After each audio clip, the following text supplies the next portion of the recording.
viens d'une autre planète. Je suis un ovni, le flow d'un extraterrestre. Je suis un ovni, dans le rap j'ai pas mon pareil. Je suis un ovni, c'est moi ton nouveau soleil. Je suis un ovni, flow au couteau, découpage d'instru, jamais dans le troupeau. Je m'envole. Il y a des gens aujourd'hui, tu vois, qui, je pense, qui aident au lâchage médiatique, ouais.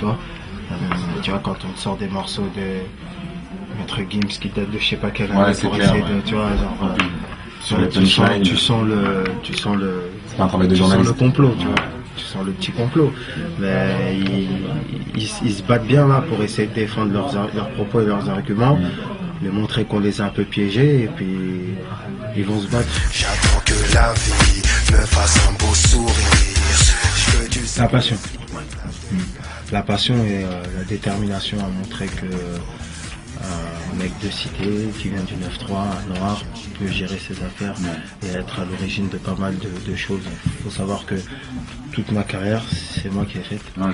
Il y a pas, tu vois, tu peux pas l'approprier, tu peux pas, c'est pas une équipe ou un truc qui peut s'approprier tout ce que j'ai fait. Le bonheur vient me chercher, ok, ce soir on va se lâcher. J'étais The Wire à un moment. Avant The Wire, j'étais soprano. Ouais.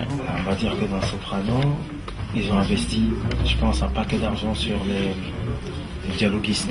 D'accord. Et genre, un épisode, c'est comme un film. Ouais, au niveau des dialogues, c'est comme si c'était un film culte, chaque épisode.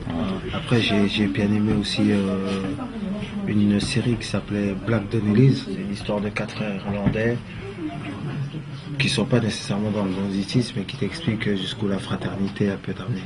L'entourage, attention, je suis en parler justement. Ouais. C'est mon dernier coup de cœur. Voilà. À rigole, c'est mon gars. C'est mon gars sûr. Le bonheur vient me chercher. Ben, on est en train de travailler dessus parce que c'est compliqué, c'est quand même un gros milieu.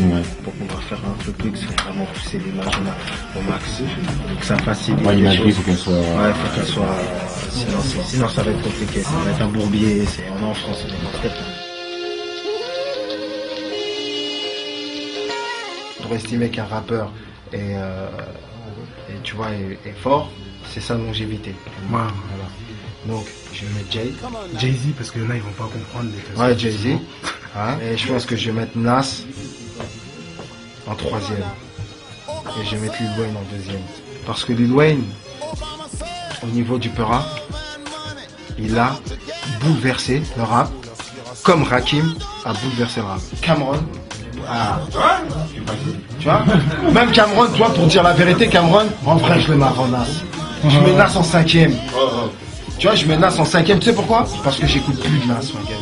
Tu vois, s'il faut mettre un truc, je mets Jay, Lil Wayne et Killer Ken. Déçu comme par la décision du juge. Cocaïne, sommeur, même au soleil, on fait de la luge. Booba, Chill, tu vois, Lino, Oxmo. Chill, ça a été là, comment? Danny Dan que je mets dans les rappeurs les plus forts du rap français. Booba, je vais le mettre soit entre Booba et Akhenaton, les premiers, parce que c'est une longévité hors pair. Akhenaton, c'est bouleversant. Oxmo et Lino, c'est trop des gros artistes pour pas les mettre dans les top 5 par rapport à ce qu'ils ont ramené. Tu peux pas faire vraiment un top 5 pour le rap français parce qu'il y a eu trop d'écoles. Obama said, love and money go together. C'est old school inspiration.